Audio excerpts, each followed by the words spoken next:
안녕하십니까? 연초가 좀 지났지만 다시 한번 인사드리겠습니다. 새해 복 많이 받으세요. 오늘 또 신년 2강 말씀을 전하게 되었는데 오늘이 어떤 날인지 아십니까 혹시? 오늘이 무슨 날이죠? 특별한 날입니다, 사실은. 물론 안식일이 이제 예배드리는 특별한 날인데 그보다 좀 저한테는 좀 의미가 있는 특별한 날인데 제 생일입니다. 이 생일날 하나님께서 이 말씀을 전할 수 있는 가장 좋은 선물을 주신 것을 굉장히 감사를 드립니다. 물론 따로 또 선물을 주신다면 사양하지는 않겠지만 이 귀한 날 또 제가 주님 말씀을 전할 수 있도록 단위에 세워주신 하나님께 감사하고 또 성령을 의지해서 담대히 전가할 수 있기를 기도합니다. 오늘 말씀의 제목은 그리스도 안에 행하나입니다. 요절은 2장 6절 7절인데 한번 읽어보고 시작할까요? 2장 6절 7절입니다. 자, 시작. 그러므로 너희가 그리스도 예수를 주로 받았으니 그 안에서 행하되 그 안에 뿌리를 박으며 세움을 받아 교훈을 받은 대로 믿음에 굳게 서서 감사함을 넘치게 하라. 우리 지난 1강에서는 예수님은 만물의 어뜸이 되시며 하나님의 모든 충만이 그 안에 거하시는 분이심을 배웠습니다. 그런데 골로새 교회에 들어온 거짓 선생들은 예수님도 믿지만 플러스 something, 알파를 강조하여 가르침으로 성도들을 미혹하였습니다.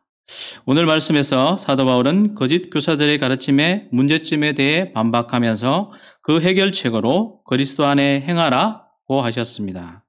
우리는 그 어느 때보다도 이 많은 이단과 거짓 사상과 유혹이 난무하는 시대에 살고 있습니다.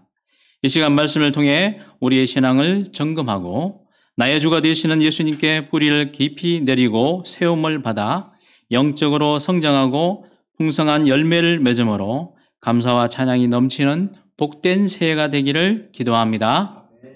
제1장 그 안에 뿌리를 박으라 1절에서 7절까지입니다. 자, 1절을 보십시오. 내가 너희와 라우디게에 있는 자들과 무릇 내 육신의 얼굴을 보지 못한 자들을 위하여 얼마나 힘쓰는지를 너희가 알기를 원하노니. 이 골로새 교회와 라우디게 교회는 바울의 제자인 에바브라가 개척한 교회들입니다. 바울은 그곳 성도들을 한 번도 본 적이 없었지만 그들을 위해 얼마나 힘쓰는지를 그들이 알기를 원했습니다. 이는 자신의 수고를 좀 알아달라는 것이 아닙니다. 그들에게 예수님이 얼마나 좋으신 분이신가를 알려주고자 하는 그의 간절한 소원을 알아달라는 것입니다. 바울은 감옥에 갇혀 있었기에 기도 요청을 해야 할 것 같은데 오히려 골로새 성도들을 위해 간절히 기도를 하고 기도를 그치지 않았습니다. 뿐만 아니라 거짓 교사들의 유혹에 흔들리는 그들에게 편지를 써서 가르치기 위해 힘을 다하여 수고하였습니다. 이렇게 수고하는 목적이 무엇입니까? 2절을 보십시오. 이는 그들로 마음의 위안을 받고 사랑 안에서 연합하여 확실한 이해의 모든 풍성함과 하나님의 비밀인 그리스도를 깨닫게 하려 함이니. 바울은 먼저 그들이 마음의 위안을 받기를 원했습니다. 누군가 나를 위해 간절히 기도한다는 것을 알 때 큰 힘과 위로를 덧입게 됩니다. 이 선교사님들도 우리가 드리는 중보 기도가 큰 위로와 힘이 되었다고 말씀하셨습니다. 또 바울은 성도들 간에 서로 경쟁하기보다 사랑 안에서 연합하기를 원했습니다. 그럴 때 풍성하고도 완전한 이해력을 가지고 하나님의 비밀인 그리스도를 깨닫게 됩니다. 이 확실한 이해의 모든 풍성함이란 그리스도의 어설프게 막연하게 아는 것이 아니라 마음에 조금의 해이나 의심도 없이 확실하게 아는 것을 의미합니다. 그리스도에 대해 알기는 알지만 완전한 확신이 없을 때에 분위기나 사람의 눈치를 살피게 되고 주변 사람들의 말에 미혹되어 넘어가기 쉽습니다. 당시 골로새 교회에 침투한 이단들은 깊은 영적인 세계로 들어가려면 단순히 그리스도를 믿는 것만으로는 부족하다고 속였습니다. 그리스도를 믿는 것도 중요하지만 플러스 something, 알파를 더 강조했습니다. 골로새 성도들은 이런 거짓 교사들의 주장에 미혹되어 믿음이 흔들리고 있었습니다. 바울은 이런 그들이 하나님의 비밀인 예수 그리스도를 확실히 알고 깨닫기를 원했습니다. 이 3절을 보십시오. 3절 한번 같이 읽어볼까요? 자, 시작. 그 안에는 지혜와 지식의 모든 보화가 감춰져 있느니라. 이는 사도 바울이 복음 역사를 섬기면서 깨닫고 터득한 살아있는 지식이요 간정이었습니다. 그는 그리스도 안에 있는 보화를 발견하고 이를 얻기 위해 자기에게 유익하게 여기던 모든 것을 배설물로 여겼습니다. 바울처럼 신자들의 마음속에 예수 그리스도에 대한 확신과 풍성함이 있어야 세상 것들에 흔들리지 않을 것입니다. 그런데 세상에서 보화로 여겨지는 지혜와 지식은 보통 돈을 잘 벌고 또 성공하고 부자가 되는 것들과 관련이 되어 있습니다. 요즘 청년들에게 주식 투자로 한꺼번에 인생 역전시키고자 하는 열망이 많다고 합니다. 이처럼 세상 사람들과 신자의 보화에 대한 기준이 다르기에 충돌과 갈등이 생기게 됩니다. 세상과 다르게 따로 가고자 할 때에 소외되거나 뒤처지지는 않을까 불안과 염려가 밀려옵니다. 하지만 하나님은 지혜와 지식의 모든 보화를 그리스도 안에 감추어 두셨습니다. 그리스도 안에 구원에 관련된 모든 지혜와 지식이 감추어져 있습니다. 예수님의 말씀 안에 세상은 어떻게 만들어지고 어떻게 될 것이며 또 나는 어디서 와서 어디로 갈 것이며 내가 무엇을 위해 어떻게 살아야 될지 분명히 나타내셨습니다. 또한 세상은 어떤 상태에 있는지, 무엇이 문제인지, 어떻게 구속을 받고 회복이 되는지 밝히 드러내셨습니다. 예수님과 그 말씀 안에 있는 지혜와 지식은 근본적이고 본질적이고 알면 알수록 그 속에서 무궁무진한 보화가 쏟아져 나옵니다. 사도 바울은 골로새 성도들이 하나님의 비밀이요 보화가 되시는 예수님을 추구하고 깨닫기를 간절히 원했습니다. 5절을 보십시오. 이는 내가 육신으로는 떠나 있으나 심령으로는 너희와 함께 있어 너희가 질서 있게 행함과 그리스도를 믿는 너희 믿음이 굳건한 것을 기쁘게 봄이라. 바울은 비록 몸으로는 그들을 떠나 있으나 마음은 그들과 함께 있어서 그들이 질서 있게 행하고 그리스도를 믿는 믿음에 굳건한 것을 기뻐하였습니다. 질서 있게 행한다는 것은 잘 훈련된 군인이 적의 거센 공격 앞에서도 흐트러짐이 없이 견고한 전선을 유지하고 있는 것을 말합니다. 이 로마 군대는 훈련된 질서와 견고함으로 어떤 적도 물리칠 수 있었습니다. 이와 같이 그들도 그리스도 안에서 질서 있게 행하고 그리스도를 믿는 믿음에 굳게 설 때에 거짓 교사들이나 각종 이단들의 가르침에 흔들리지 않게 됩니다. 그러므로 하나님의 비밀인 예수 그리스도를 깨달았으면 이론적인 믿음에 머무르지 말고 말씀을 단순히 믿고 말씀대로 행함으로 살아있는 믿음을 배우기에 힘써야 합니다. 자, 6절을 보십시오. 그러므로 너희가 그리스도 예수를 주로 받았으니 그 안에서 행하되. 그리스도 예수를 주로 받았다는 것은 예수님만이 나의 주님이시요 나의 유일한 섬김의 대상으로 영접한다는 것을 말합니다. 당시 로마 황제는 자신이 주라고 선포하고 자신만을 섬기도록 했습니다. 따라서 예수님을 주로 고백한 사람은 로마 황제의 명령을 거부한 것이기 때문에 많은 박해와 손해를 받게 되었습니다. 그래도 예수님을 주로 영접한 사람은 그 안에서 행하는 삶을 살아야 합니다. 이 그 안에서 행한다는 것은 영어로 보면 continue to live in him으로서 계속해서 그 안에서 살아가는 것입니다. 이 단순히 머리로만 알고 자신의 위로와 만족에 그쳐서는 안 됩니다. 또한 한순간 기본에 따라서 행동하고 그치는 것도 아닙니다. 머리로 알고 가슴으로 느끼며 온몸으로 행동하는 것입니다. 예수님을 주님이시요 주인으로 모시고 그분의 뜻과 말씀에 합당하게 지속적으로 행하는 것을 말합니다. 그러면 그 안에서 행한다는 것이 구체적으로 어떻게 하는 것입니까? 7절을 보십시오. 그 안에부터 한번 읽어볼까요? 7절. 자, 시작. 그 안에 뿌리를 박으며 생명을 받아 교훈을 받은 대로 믿음에 굳게서 감사함을 넘치게 하라. 첫째, 그 안에 뿌리를 박으라. 이 말씀은 자신을 예수님께 전적으로 투자하고 붙잡힌 바 되는 것입니다. 뿌리는 눈에 보이지 않기 때문에 소홀히 하기 쉽습니다. 그러나 열매를 맺기 위해서는 뿌리를 내리는 것보다 더 중요한 것은 없습니다. 예수님 안에 뿌리 박지 않고서는 겉으로 아무리 열심히 신앙생활을 해도 그렇게 하는 것처럼 보여도 결코 성장할 수 없으며 열매를 맺을 수 없습니다. 사람들이 예수님께 뿌리를 내리지 못하는 이유가 무엇입니까? 이는 예수님께 전적으로 헌신하다가 붙잡혀서 손해보거나 망하는 것은 아닌가 두려워하기 때문입니다. 깊이 뿌리내는 것을 빠져버렸다, 미쳤다, 극성맞다라고 생각합니다. 그래서 어중간하게 예수님과 세상 사이에 양다리를 걸치고 적당히 살아갑니다. 이 적당히 하는 것이 이성적이고 또 현실적이고 지혜롭게 신앙생활하는 것처럼 생각이 됩니다. 그러나 실상은 그런 사람처럼 어리석은 사람은 없습니다. 뿌리 내리지 않을 때에 비바람에 쉽게 요동하며 넘어질 위험이 있습니다. 깊이 뿌리 내릴 때 가뭄에도 시원한 물을 빨아들여 푸르름을 유지하고 열매를 맺습니다. 우리는 적당히 얕게 뿌리 내려서는 안 되고 나의 내면과 무의식의 깊은 곳까지 예수님께 뿌리를 내려야 합니다. 예수님께 붙잡히고 사로잡힌 바 되어야 합니다. 예수님의 어메이징 그레이스, 구원하심의 뿌리를 내리고 그의 귀한 부르심의 뿌리를 내리고 그의 달고 오묘한 말씀의 뿌리를 확실히 내려야 합니다. 그럴 때 어떤 고난이나 불같은 시험이나 유혹에도 흔들리지 않습니다. 자, 둘째, 세움을 받으라. 이 세움을 받으라는 것은 건축 용어로서 그리스도께 기초를 두고 인생의 집을 지어 나가라는 것입니다. 이 집을 짓는 데에는 기초가 아주 중요합니다. 이 든든한 기초의 벽돌을 하나하나 쌓아 나갈 때에 점점 집의 모양이 완성되어 견고한 집이 지어집니다. 마찬가지로 신앙생활도 예수 그리스도의 기초를 두고 인생의 집을 지어 나갈 때 점점 성장하여 아름다운 인생의 집이 완성됩니다. 인생의 집을 견고하게 건설해 나가기 위해서는 무엇보다 말씀에 순종하는 것이 중요합니다.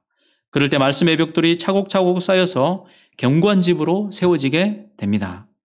예수 그리스도의 기초를 두고 말씀에 순종함으로 인생의 집을 지은 자는 어떤 비바람이나 지진이나 홍수에도 결코 넘어지지 아니하고 견고히 설 수 있습니다. 자, 셋째로 믿음에 굳게 있어서 감사함을 넘치게 하라입니다.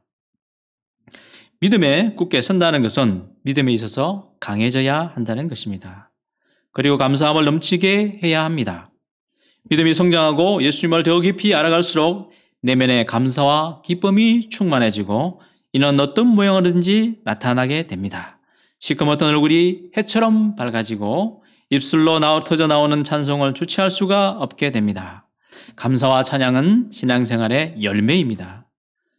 요즘은 코로나 시대로 어느 때보다도 불안과 염려와 공포가 가득합니다. 이 청년들도 에너지가 넘치게 하는 시기인데 불안과 우울이 심하다고 합니다. 이런 시대에 나의 상황과 조금만 바라보고 계산하면 불안과 걱정과 어두움의 그늘에 앉아있을 수밖에 없습니다.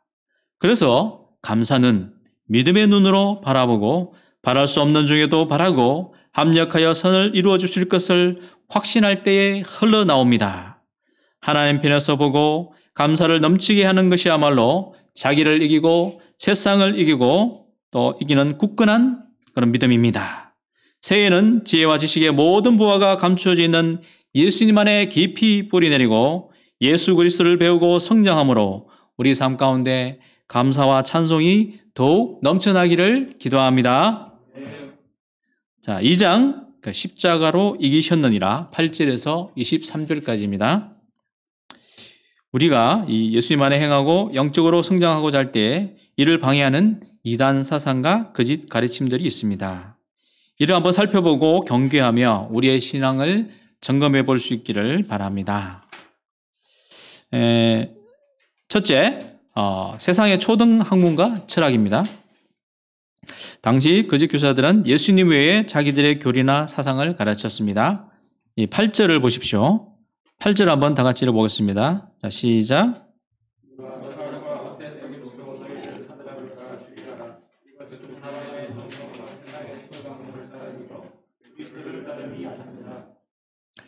이 철학은 지혜를 사랑하는 사람들이 인간과 세계에 대한 근본 원리와 삶의 본질을 연구한 학문이라고 정의할 수 있습니다. 인간의 삶과 죽음, 인생의 목적과 의미에 대해 논하지만 인생들의 이런 문제에 대해서 명쾌하게 답을 제시해 주지는 못합니다. 이들의 가르침 속에는 마치 심오한 진리가 있는 것처럼 그럴듯해 보이지만 사람의 전통과 세상의 초등 학문을 따를 뿐입니다. 이 세상의 초등 학문은 알파벳 문자의 ABC를 말하는 것으로서 이 모든 일의 초보적인 원리, 베이직 프린시플을 가리킵니다. 이단들은 하나님의 말씀을 교묘하게 이용하여서 말씀의 본질을 흐려놓고 화려한 말로 사람들의 마음을 사로잡고자 하지만 이는 헛된 속임수에 불과합니다. 우리는 이런 이단 사상이나 철학에 속아 넘어가 참된 신앙을 빼앗기지 않도록 조심해야 합니다. 자, 둘째, 전통과 율법 16절, 17절을 보십시오. 그러므로 먹고 마시는 것과 절기나 초하루나 산식일을 이유로 누구든지 너희를 비판하지 못하게 하라. 이것들은 장래일의 그림자이나 몸은 그리스도의 것이니라. 이는 유대교 율법주의자들의 잘못에 대한 그런 조심하라는 것입니다. 이들에게 있어서 율법에 부정하다고 규정된 음식을 먹지 않는 것은 전통으로 당연하게 받아들여졌습니다. 유월절, 오순절, 초막절은 유대인들이 가장 중요하게 여기는 3대 절기였고 안식일은 절대적으로 지켰습니다. 그런 이런 것들을 지켜야 온전한 구원에 이를 수 있고 그렇지 못하면 하나님 나라에 들어갈 수 없다고 생각했습니다. 그러나 이런 것들은 장래일의 그림자로서 오실 그리스도를 위해 예비한 것에 불과합니다. 거룩한 예수님을 생각할 때 도움이 되지만 그런 것들이 진정 해결을 할 수는 없죠. 그래서 실체가 되신 예수님께서 오신 후로는 이런 것들은 이제는 필요 없게 되었습니다. 이런 문제는 갈라디아 교회에도 있었습니다. 갈라디아서 4장 9절에서 11절은 말합니다. 이제는 너희가 하나님을 알 뿐 아니라 더욱이 하나님이 아신 바 되었거늘 어찌하여 다시 약하고 천박한 초등학문으로 돌아가서 다시 그들에게 종노릇하려 하느냐. 너희가 날과 달과 절기와 해를 삼가 지키니 내가 너희를 위하여 수고한 것이 헛될까 두려워하노라. 이제 믿음으로 구원받은 성도들은 예수님께 뿌리를 받고 믿음을 더욱 굳게 붙들어야 합니다. 하나님은 우리의 행위보다 믿음의 동기를 보십니다. 그러므로 먹든지 마시든지 무엇을 하든지 하나님의 영광을 위해해야 합니다. 오직 믿음으로 하나님을 기쁘시게 하고자 노력해야 되겠습니다. 자, 세 번째는 천사 숭배자와 신비주의. 고로새 교회는 이 천사 숭배자들의 미혹에 심각한 피해를 입고 있었습니다. 18절, 19절을 한번 보십시오. 18절, 19절 한번 같이 읽어볼까요? 시작.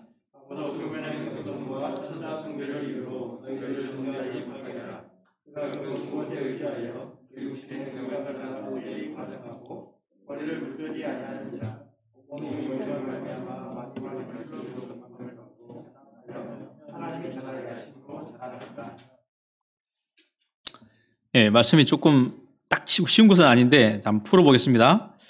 이 천사 숭배자들은 사람이 거룩하시고 전능하신 창조주 하나님 앞에 직접 나아가는 것은 너무 교만한 것이기 때문에 중보자라서 천사를 숭배해야 된다고 주장했습니다. 이는 그리스도가 유일한 중보자 되심을 부인하는 것입니다. 사실 그들은 겸손한 척 하였지만 사실은 그들이 본 헛된 환상에 도취되어서 오히려 남을 무시하고 교만에 사로잡혀 있었던 것입니다. 그들의 문제는 머리 대신 그리스도를 붙들지 않는 것이었습니다. 우리가 어떤 상황에서도 굳게 붙들어야 할 분은 예수 그리스도이십니다. 온몸이 머리 대신 예수님께 붙어 있을 때에 그분을 통해 영양분을 공급받고 온전한 하나님의 사람으로 자라날 수 있습니다. 우리가 예수님을 붙들고 의지하고 동행함으로 그리스도의 장성한 분량에까지 성장할 수 있기를 기도합니다. 자, 네 번째는 금욕주의와 도덕주의입니다. 지금 이런 사상들이 우리가 피부로 느끼고 딱 이해가 되면 좋겠는데 잘 이해가 되지 않지만 암암리에 우리 가운데 이런 문제들이 있을 수 있으니까 한번 살펴보고 있습니다. 자, 네 번째로는 금욕주의, 도덕주의인데, 자, 20절에서 23절은 이 금욕주의에 대한 경계의 말씀입니다. 금욕주의자들은 육체 욕망을 제어하기 위해서 이 붙잡지도 말고 맛보지도 말고 만지지도 말라는 온갖 계명을 만들어 지켰습니다. 그러나 우리는 세상의 초보적인 원리에 있어서 그리스도와 함께 죽었기 때문에 세상에 속한 사람들처럼 이런 것들에 매일 필요가 없습니다. 이 자의적 숭배, 겸손과 몸을 괴롭게 하는 것은 제약된 육신의 문제를 해결하는 데 아무런 도움이 되지 못합니다. 인간의 근본 문제에 대한 해결책은 오직 예수 그리스도 안에만 있습니다. 그러므로 우리는 그리스도 안에서 행해야 합니다. 하나님과 올바른 관계성을 맺고 마음 중심으로 하나님을 사랑하고 그분의 말씀에 순종하며 예수님 중심의 삶을 살아야 합니다. 이것이 신앙의 본질입니다. 자, 그러면 이제 우리가 그리스도 안에서 행함으로 누리게 되는 축복이 무엇인지 살펴보겠습니다. 자, 첫째, 그 안에서 충만함을 누리게 되었습니다. 9절, 10절을 한번 읽어보겠습니다. 9절, 10절 시작.